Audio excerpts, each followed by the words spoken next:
A big warm welcome to the podcast, Erika Cramer. It is so fantastic to have you here. How you doing today? I am on fire. I'm so damn excited to finally be talking to you, my love. The reason why she's saying this, I tracked her down like a stalker. I was everywhere. I was in her DMs. I was emailing people to email her. I was so intent on getting Erika on the podcast. It So worked. it's so wonderful to have you here. If you ever need someone stalked, I'm your girl. Yeah. It was lovely. If it was stalking, that was really some beautiful stalking. I love you. Amazing. Well, for anyone who doesn't know you, do you just mind giving an introduction to who you are, who you help, and why you do it?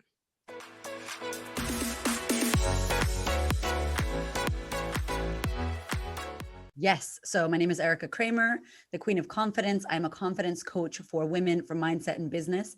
Why I do it. Oh my God. So I had a crazy, turbulent life and upbringing. I did not believe in myself. I sabotaged myself. I people pleased. I had zero confidence, negative zero, and just worked on myself, invested a lot of money and time on mentors, business mentors to grow into the Erika that you see or hear today. And so I got really passionate about it. And I wanted to help other women, no matter how big or small your story, to stand in your confidence and reclaim it. So I support women in business, women in their mindset on how to stand in their voice, how to show up, how to take up space, how to create an engaged community in an authentic and integral way that we can monetize, make money, make impact, and change the fucking world. Yes. And guys, you have to go and follow Erika. Her Instagram stories are amazing. I'm becoming a little bit obsessed with her on Clubhouse as well. And her emails are amazing as well. She also has a book which is out, which I'm sure you'll talk about a bit later in the episode. Um, so, coming back to this work that you've done, and we're going to dive a bit more into your story a bit later, but when you talk about how you started doing this work, people often say to me, well, what does doing work mean? And I'm really curious to understand from you, why did you like, how did you even know to do this work? How did that whole journey start? Yeah, it's so funny. I say that in my book. It's like, what is the work and what is working on yourself? Back then I had no idea. And so if you're listening and you're like, I don't even know if I need to work on myself.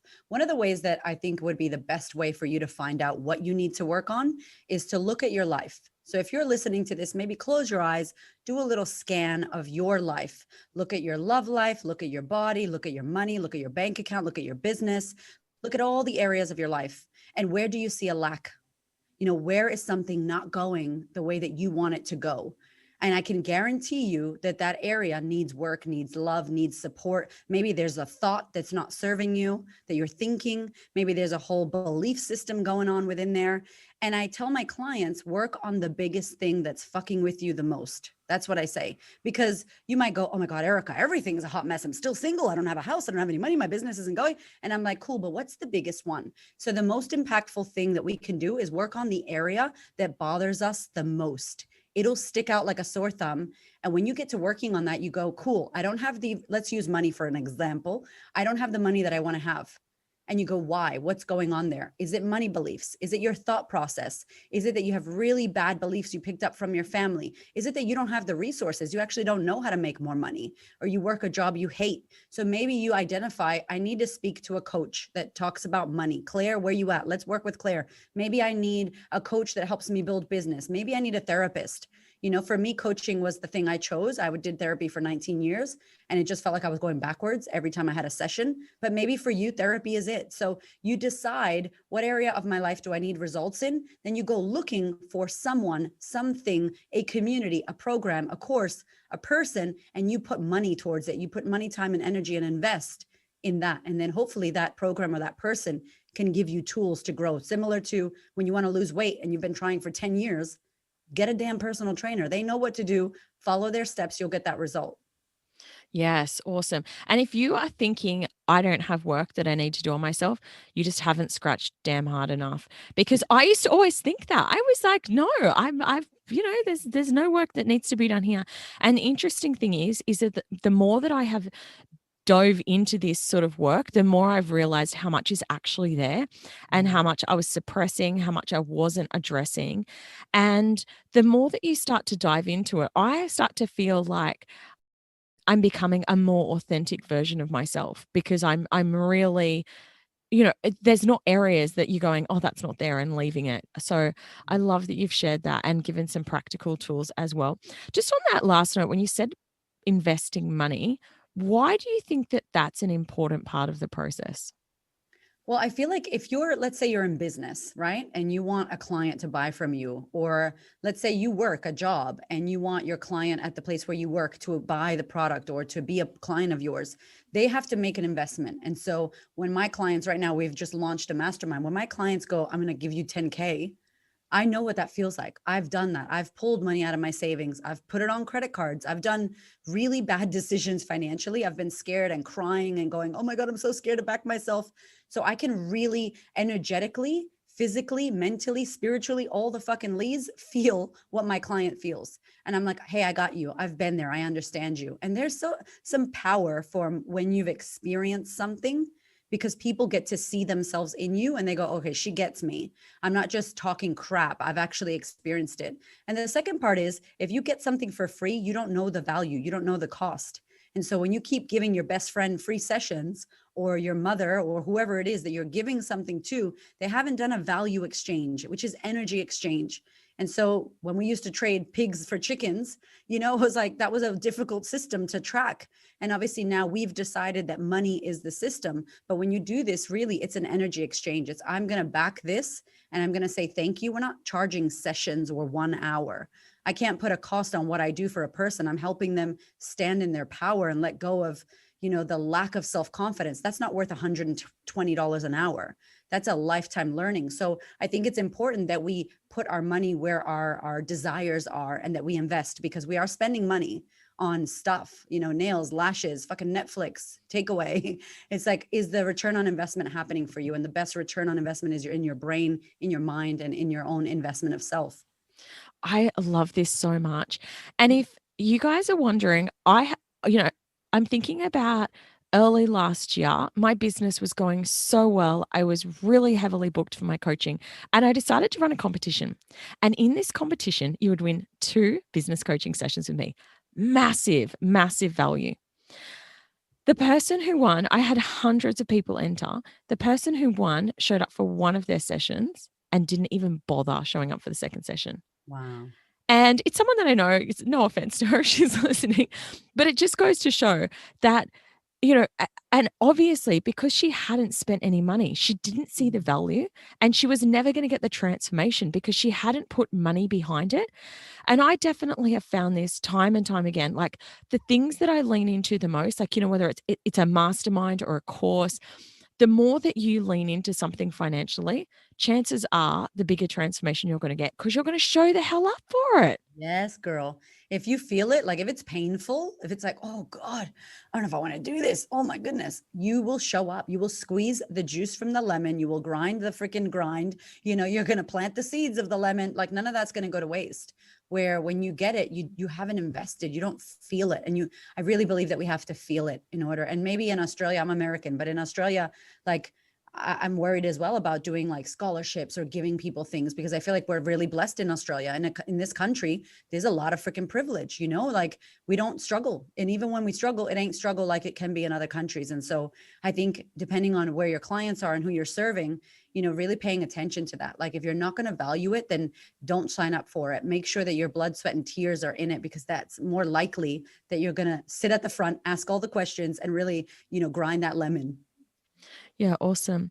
So can we start, you touched a bit on your childhood. I'd love to start back there if we can, because your story is so inspiring, but I think that it's important that people really understand where it is that you've come from, so that we can talk about, where your business and life is at now. So let's dive back into your childhood. Can you share a little bit about what was going on in your childhood, and specifically around money as well? Yeah, so I grew up in Boston, Massachusetts. My mother was a single mother. My dad left when I was 2 years old, and she suffered with bipolar disorder her whole life. So since she was like in her 20s, and she would take her medication, everything would be fine. But then all of a sudden she would get sick. And I didn't know as a kid, because I'm like 2 years old, 3 years old, and she would just physically abuse me. So she would hit me. The police would come, they would arrest her. sometimes arrest me because I didn't like them arresting her. And we would both end up in like the back of a police car with handcuffs. I would go to a foster home. She would go to a mental hospital. And this happened twice a year minimum. So always Christmas and always summertime for us in America. And so this kind of, I guess, growing up in the system, growing up in the foster care system, there was sexual abuse. There was sexual abuse at my home when my mom had boyfriends. I felt this abandonment, this lack of family, this lack of belonging, and really lack of structure, because she did the best she could, but she also suffered with her mental illness. And so I think for me, she was disabled technically. So she got welfare. We didn't have any money. So there was food stamps. We didn't have a car. So everywhere we went, we walked or we drove a bus, like we went on a bus.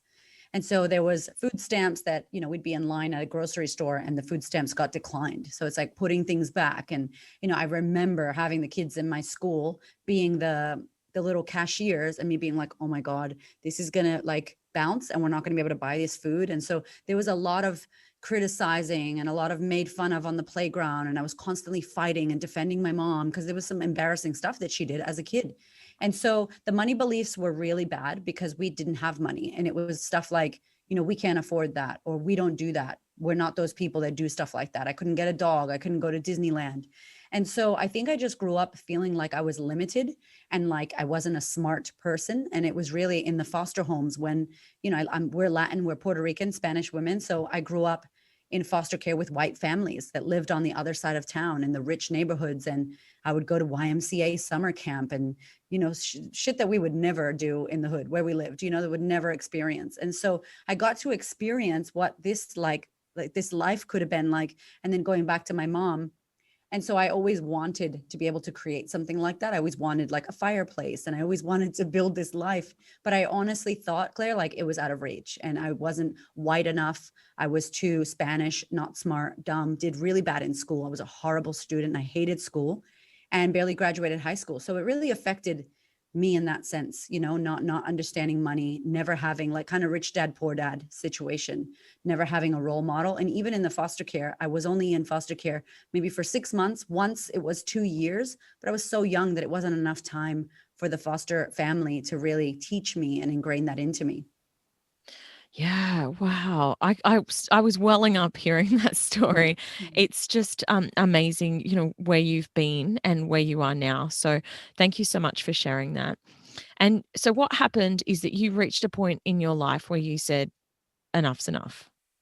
Well, oh God, that was like the childhood. So then at 7, my dad kidnapped me, which was crazy. And that was a whole nother story, whole nother podcast. And then when I came back, when I was 16, I joined the army because we were poor and I couldn't afford to go to college. And I thought I needed to go to college. I had the belief that if you don't go to college, you're a loser. And my grades were horrible. So I'm like, oh, the military will pay for college. So I joined the US Army. I married my high school sweetheart who had joined the Marine Corps. And when I finished high school, I went off to boot camp. And in boot camp, 9/11 happened, which was terrible because that was probably the wrong time to go to boot camp because I'm like, oh my God, we're going to go to war. Like what? So forget about college. My high school sweetheart, Giovanni, and I moved across the country. He ended up going to Iraq for 2 years. And I just literally sat there as a military wife in secret, waiting for him to come back. When he did come back, we moved to Florida. And I said, I'm going to join the military full time. I was making like $5,000 a month, which is huge for me, an uneducated Spanish woman who didn't do well in school. I still didn't know math. You know, I failed all the math. And so I was like, oh, we're making money, but I was in the military. So I didn't love my job. I hated what I was doing, but we were making money. There was a night that we went out drinking and driving. I ended up breaking my back in a car accident, a terrible, really almost fatal car accident. And that was kind of like my wake up moment where I started modeling and I started trying to do things that I was interested in. I went to hair school to become a hairdresser, to transition out of the army. And the following year, my husband passed away in a drinking and driving accident. And that really was the moment, Claire, where it was like, oh shit, like I almost died the year before. Now my husband, who'd been with me since 7 years, I'd been with him, high school, and I was 23 years old, he passed away. And I kind of just couldn't cope. I'm like, I'm done. I feel like God hates me or whatever's, you know, in control here hates me. I'm cursed. I'm a piece of shit. My life is horrible. I'm not smart. I can't do any of this. And I just drank lots of alcohol and like numbed out maybe for 5 years. I met a man in Vegas and he was at a hair conference. He was from Australia. He was from Sydney. And I'm like, yep, I'm going to move to Sydney. I don't care. I attracted this man. He seemed nice. He was a narcissist. But anyway, shout out to you, Paul. Thank you for bringing me to Australia.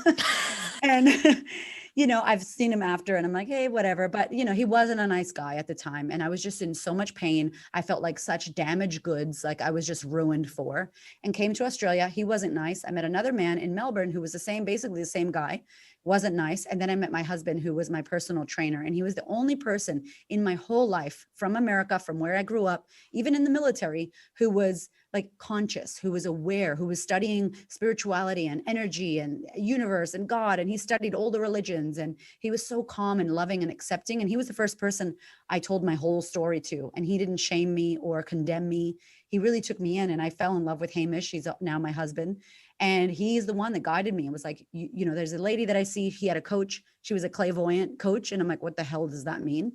I was very freaked out about that, but I slowly, from a year after coaching with her, I was a totally different person.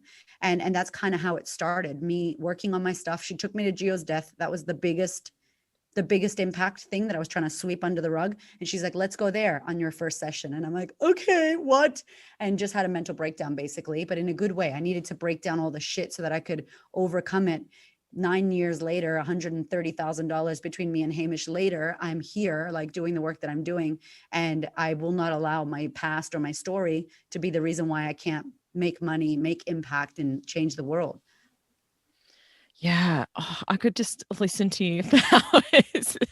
You've had such an amazing life. And I can totally relate. My husband was I remember when I first met him, he had these crystals in his bedroom. And I was like, what the hell is that? And it's like, they're my crystals. And I was like, this guy is really weird. But now I've obviously come on a full circle, and, I've realized that there is so much more than the black and white in the world. And I was meant to meet him for a reason. I know you were meant to meet Hamish for a reason. Mm. And I'm so glad that you've finally met someone who sees you for you, and it's supported you. It's not that he's been the one, but he's supported you to transform your life. So, okay, let's dive into where you are now then. Woohoo! Can we get some music? My life is perfect and boring and amazing. No, just kidding. It's definitely not as dramatic as what it was, and the after. So the before was that. The now is really, I get to do this incredible work. I was a stylist when I first came here, and we built a styling business, which I soon realized doesn't matter how confident you look on the outside. If the inside is, I'm not good enough, I'm not pretty enough, I'm too fat, whatever, then we need to work on that. And so through my journey of paying coaches and mentors to heal my life, I was doing my styling events and kind of weaving in personal development exercises into my styling events. And women were coming for styling and leaving crying and being like, oh my God, my life is having epiphanies. And I'm like, maybe I need to do this. So I had my second baby, Nava, at home. He was a home birth, a VBAC at home. And Hamish, my husband, is like, that's when your power came. I feel like that's when you believed in yourself. I was in the shower and I heard, what is the Queen of Confidence about? What is it? What does she do? And it was not styling, cotton, linen, horizontal stripes. She talks about confidence. And it was the moment where I really kept it real, Claire. I was like, you know what? I'm not talking about style. I'm not doing styling workshops. I want to do confidence classes. I want to teach women how to be confident. And I think at the time, no one really was doing that. I think Tony Robbins was doing it, whatever, but it was still a bit of oh, you're going to go to a confidence workshop. It was a bit wank. No one was doing that, but I was like, I don't care. I want to do it. And I launched that. And it was 2.5 years ago, almost 3 years, but 2.5 years ago, my son was 3 months old. We had no money. My husband's gym was dead. The business was dead. We had no money. We were in the highest debt ever. We couldn't buy bread. We were looking for coins in our car, literally counting, how the hell are we going to pay this, that, and the other? And I said, I'm not going back to my corporate job, which I was getting $90K a year for, $90,000.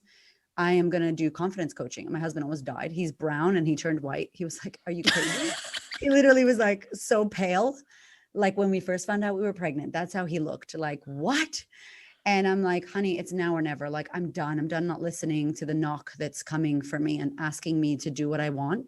And he was like, cool. And I just hustled. I worked really hard. And in that first year, we built our coaching business to $160,000, which was huge for me, like Puerto Rican marginalized woman who never knew anything about money. And I created that. Like, yes, my husband helped me. He supported me. He's amazing. But I did the videos. I built my Instagram. I built the podcast. I had like 1,000 followers and they were all from my styling business. I hated Instagram with a fucking passion. I was like, this shit doesn't work. You get all these follows and unfollows. And I was anti-Instagram.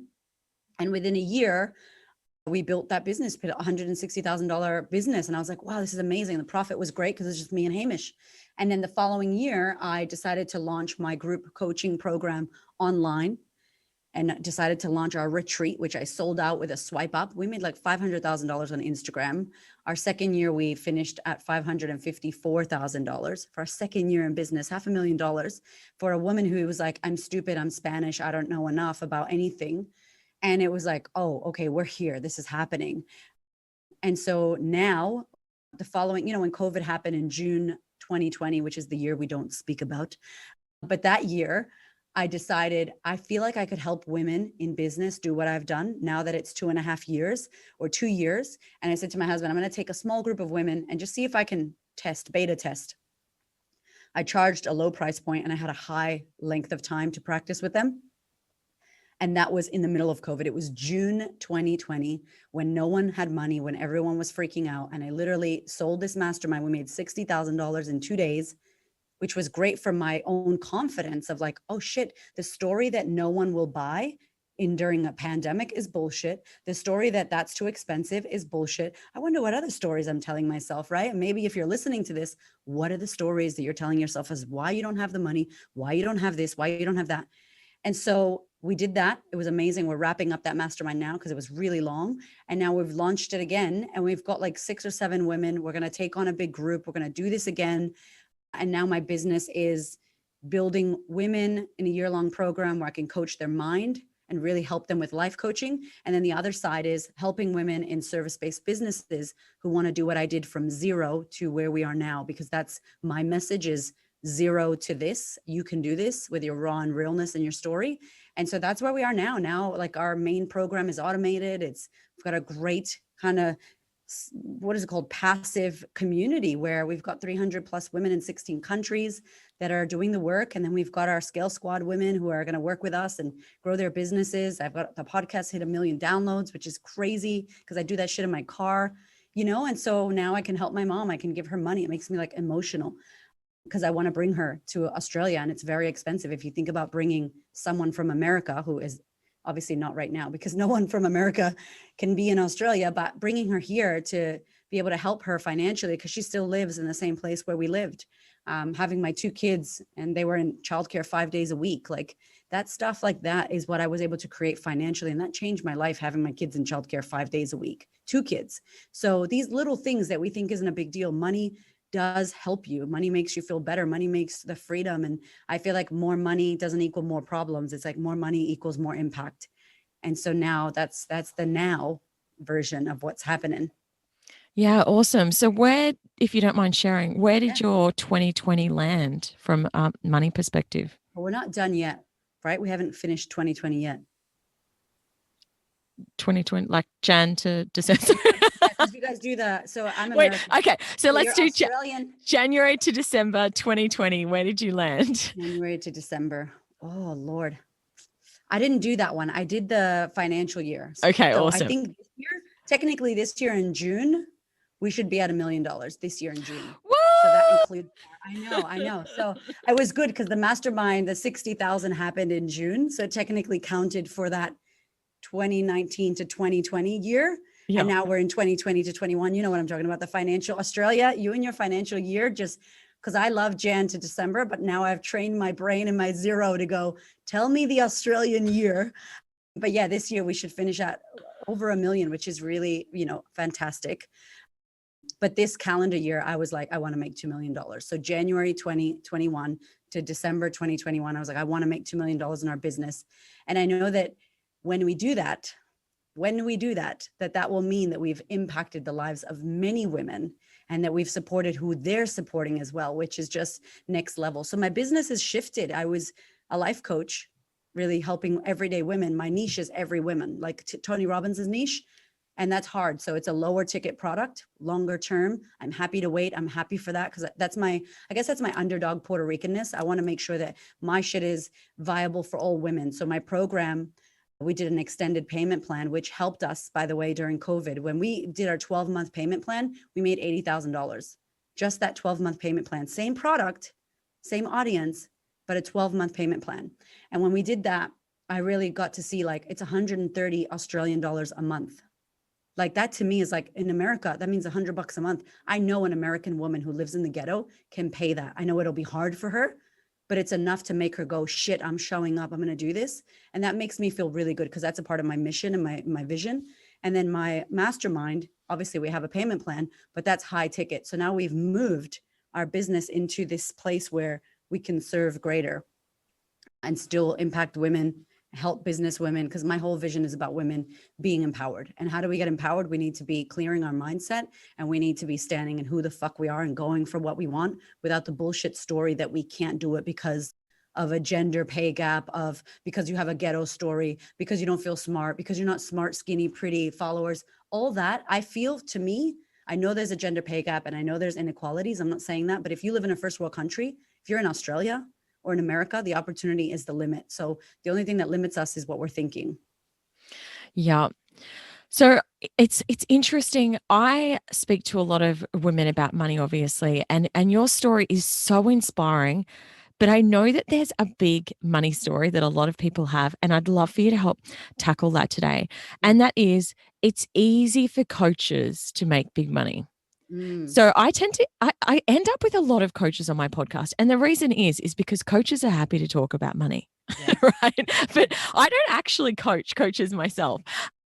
So I would love for you to share, like, if someone's sitting here going, well, that's fine because the coaching space pays well, but my industry doesn't, what advice would you have for them?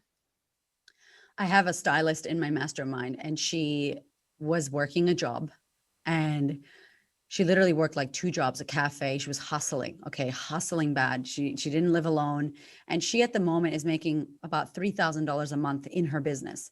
Now, you might be like, that's not a lot of money. But from her working a job, not living on her own, having to hustle and spread herself so thin, her being able to create that in her business is huge, because if she's done that, the scalability now from an online program or a course or whatever else, a podcast that she can monetize, is next level. Another client of mine is a photographer. And so I think that it doesn't matter if you're not a coach. If you look at your industry and what you're doing, what's the big problem that you can solve? And you get strategic into thinking, what are people doing that's working? And a little tip that I do is I'm like, look at someone from your industry and what are they doing? Like, can you model, not take their shit, don't copy them, but can you model the model that they have or what they're doing? Or can you look at what they're doing and what's missing? What would you do differently? And how can you solve that problem? And sometimes when we think outside the box and we step into, this is the solution, and that's all that business is, it's solving a problem. You solve the big problem, you get paid a lot of money. You solve a little problem, you don't get paid a lot of money unless you can scale the little problem times a million people. The tiny offer situation, you can do it. So I feel like that could be a story. And if it is you, if you're like, that's my story, is that I think my industry, no one makes money. Here's my challenge. Go find 3 people in your industry that are fucking killing it and have a look at them. How are they doing it? Follow their email list, get their freebie download. Why are they killing it? And how can you decide that you're going to be one of those people? Because we know that the impossible is possible. The 4-minute mile person broke the record. Everyone else fucking did it. So if no one's done it in your industry, amazing. How can you do it? What do you need in order to make it happen? Because it could be a bullshit story that's stopping you. Instead of saying, I can't do that, it's like, well, what can I do? What can I do? Well, I can do that. I can do that. Amazing. And go your own way and create it for yourself, because someone's done it. Believe me. Yeah, I totally agree. And thank you so much for sharing that, because this is one big myth about the $1 million businesses that I really want to bust, is Yeah. that it's not just for people in coaching. Yes. Anyone can build $1 million business if you believe it. 100%. I want to chat to you a little bit more about confidence and about wealth. So if someone is really struggling to break through with money and with how they're showing up, what is the connection between what someone's earning and how much belief they have in themselves? I really believe it's a direct correlation, like directly. I think Tony Robbins talks about this, that it's not your industry. It's not that it's COVID. It's not that it's a pandemic. It's not that you're a ghetto girl from Boston. It's not that you don't have the tools. It's a mindset shift. It's really a shift of, again, your story. You're believing a bullshit story. And because you believe it, you're looking for evidence to make it true. And when you look, you find. Our brain wants to be proven right. That's what our brain is designed to do. So you're like, see, no one will buy. Told you no one swiped up and bought my thing. See, Erika lied. See, Claire doesn't know what she's talking about. It's like, why would you want to prove yourself right for that? And I'm like, good. What's that doing for you? So I feel like it's a direct correlation. And I want to say, if I can, about valuing yourself and pricing, because I feel like we get it really twisted. I feel like I hear a lot of women go like, I'm going to charge what I'm worth and what my industry is worth and blah, blah, blah, blah. But inside they're weak in their confidence and they're weak in their self-belief. And so they go, well, Claire's doing that. And she said I should, so I'm going to do it. And I'm like, don't do that shit. I used to charge $67 for my workshop, not because I was worth 67. I knew it was worth 120, but I'd never done it. I didn't have that inner knowing. I had what other people told me, but other people are not you. So if you don't believe in it yet and you need to feel it, experience it, be integral about it. Like last year, my mastermind was 9 months and 10K. I gave them my life, my soul. Like I helped these women to the extreme more than anybody. All my coaching friends were like, too cheap, too long. I don't give a fuck. I wanted to get a result. It's my first time doing it. And now I have the integrity in my entire being that I got those women results. I know what to do. Now my new one's going to be shorter, whatever. But I had to go through that. So sometimes I feel like we charge what we think we're worth, air quotes. And I'm like, doesn't mean you're not worth that. But if you don't own it, you don't have confidence and you're wobbly, no one will buy it. So charge what you believe. And I love easy, low hanging fruit. And then you can always up your price. So I think that's something that we need to debunk in the industry of like, you need to charge what you're worth. It's too cheap. It's like, you don't even feel that. You're not in alignment. So forget about what I say as your coach. What do you feel feels good to you? And we can always go up.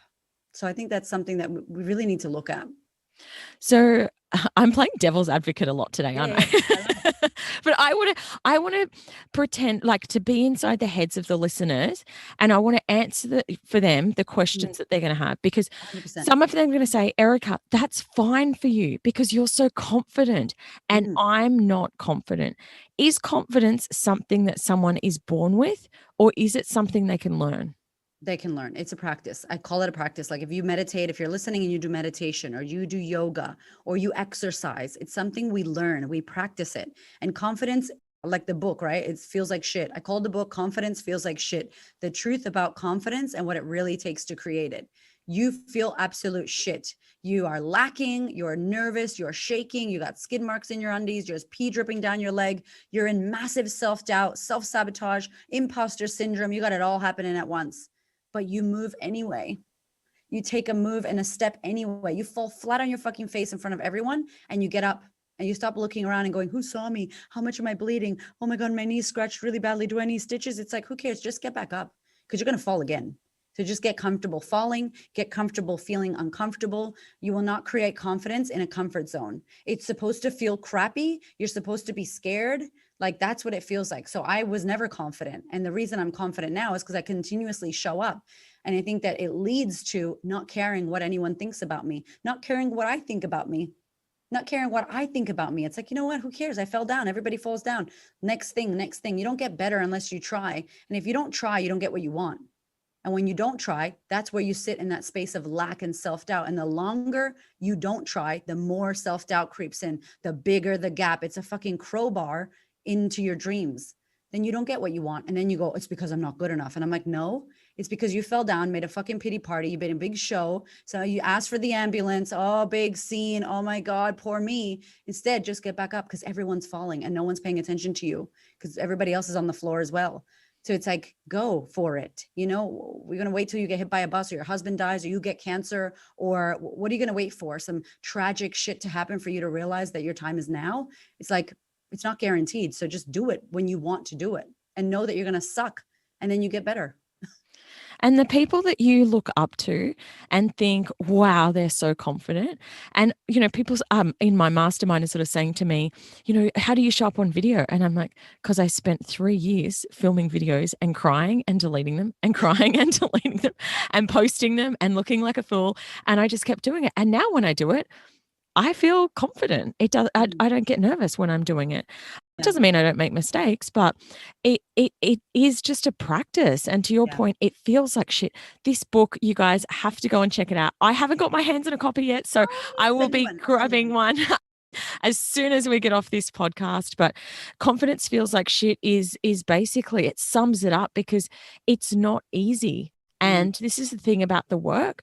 But if you have a look at the people who make it in life, they have something in common, which is exactly what Erika said. They don't give up and they just keep on going and keep on going. And that's how they then get to the place that they desire. Mm. I have loved talking to you. I feel like I could just go on and on and on, but we do need to wrap it up pretty soon. I would love if you could explain in a little more detail if people are loving your vibe. I know you've touched on your different programs, but could you please go through each of them in a bit more detail so that people can maybe see what might feel in alignment for them if they are wanting to step into their more confident self? Yes, yes, definitely. So the first thing that I offer is called the Sisterhood, and it's basically a year-long coaching experience where you learn about your mindset. That's the number one thing we talk about. The first part, that your thoughts create your reality, and that everything you think you don't have to believe, and most of the shit you think is probably not true, but you don't question it. So we talk about mindset. We talk about FWOT, which stands for fuck what others think, or forget what others think if you don't want to swear. If you want to teach it to your toddlers or your teenagers, we talk about FWOT because, to your point, no one is confident. I don't believe anyone is confident. And in the book, I say, no one is confident. It's a practice. It's a thing we commit to doing. You never reach confident. Claire feels great doing a video, but if she messes up, or a bird shits on her head, or she falls over publicly, that's going to be a lack of confidence. And that's okay. You're going to get back up and recreate it and re-practice it. So the number one thing is that we care so much about what people think about us. And we're so worried about the opinion of others that it stops us from doing what we want. So first we tackle mindset, then we tackle fuck what others think and how to actually let go of the opinion of others. Then we talk about ego and creating your alter she-go, because we all have an inner queen of confidence that we need to channel. The business is called the Queen of Confidence, and it's not Erika Cramer on purpose, because that's who I want to be. I want to be the Queen of Confidence. She's my alter she-go. She's who I strive to be every single day. And then the next module we cover is self-love and worthiness. And that's a big one. Lots of tears there. Just how do we actually love ourselves instead of making it a cute hashtag? And how do we express our worthiness? We go through relationships, because I think that our relationships impact everything. Who we're hanging out with, really addressing our family and boundaries and communication and collaboration, confrontation. And then the last module we cover is money and manifesting, because this is a life coaching program, right? So you need to talk about that. So how can you create the money you want? How can you manifest from a genuine place, as opposed to thinking that by giving yourself affirmations and shit, that's going to make money fall on top of your head? Because it doesn't. So that's a sisterhood. It's a tribe. I run that in Melbourne. So we have 6 live events a year. And then I also run it online, and it's all live. So I'm coaching live. There's a live group. That's the sisterhood. So it's more for mindset and you as a person working on yourself. And then the next one is the Scale Squad. And a Scale Squad is 2. We have Startup, which is from 0 to $5,000 a month. If your business is making under $5,000 a month consecutively, or you're just starting and want to build a business, that's the mastermind. And then the other one is Scale Squad Mastermind, which is like high, more money, more impact. We're making it, we're scaling, we're talking about teams and building. And so I take both because I really wanted to teach women, if you don't have anything, if you have 0, if you have negative, and you really want to do something, I wanted them to have a place where they could see me and go, I'm like you, I'm how you used to be. How did you do it? So there's no trickery for me. And that's what I teach. And those masterminds, I think for me, it's about teaching how, as opposed to telling you what you need to do. And I'm very teaching. I'm very like, this is how you do this. This is how you do that. Before we outsource and throw money at people, we need to look at systems, and we need to understand every part of our business in a way where you don't feel dumb, where you don't feel like you don't know what you're doing. So every part of my business, I figured it out. And now I can outsource my ads or outsource my funnel. But you better believe that if they're not doing what they need to do, I know, because I know how to do it. So it's like, that's the kind of empowerment that we're trying to create. And then I do retreats. So we go to Bali usually. hopefully 2022, we go to Bali. And I also do a retreat in Melbourne at the Grampians. And those are really just mind. It's all you, it's all mind, it's crying. My husband co-retreats with me. He's a shamanic healer and a meditation breathwork practitioner, and he coaches men. So he comes into those retreats and he does the kind of spirit side, the energy side, and we just have a beautiful time. So I do retreats, and what else? I think that's it. Podcast, the book. What did I see you and Hamish did power couples? Is that a regular part of your offering, or? Yeah, so I think we're going to do a power couples retreat this year in Melbourne, but we basically last year during COVID created workshops online. So we did master classes, and then we ran a little mastermind with couples for 3 months. Because again, we saw there was a problem. We're stuck at home with our partners. We want to kill our partners, and our children were homeschooling. And so the mental health of my women and the mental health of his men really got impacted. And we thought, let's come together and help couples cope and be able to speak and interact together. So we're going to be doing a live event for power couples that we'll probably live stream so people can buy tickets from wherever they are in the world, and really just sharing how I genuinely have the best husband in the world. He's my best friend. I love him more than I did when I met him. We have a great sex life. We have a great parenting life. It's really amazing. And, I never had that. So we want to teach other people how to do it. And it starts with, if you want to be a power couple, you have to be a powerful individual who takes responsibility for their shit. And then if your partner does that and you come together, you're powerful individuals in the couple. And so that's what Power Couples was about. So yes, we'll be doing that again as well. Awesome. Awesome. So many ways that you can work with Erika. And I will share all of the links in the show notes for today's episode. Thank you so much for coming on today. Your story is so inspiring, and I'm sure the listeners will have taken so much away. Thank you so much, Erika. I love you, Claire. Thank you for the work that you do. Thank you for your beaming beautifulness and how amazing and inspirational and passionate you are about the work that you do. We need you, woman. And I just want to acknowledge you and thank you so, so much.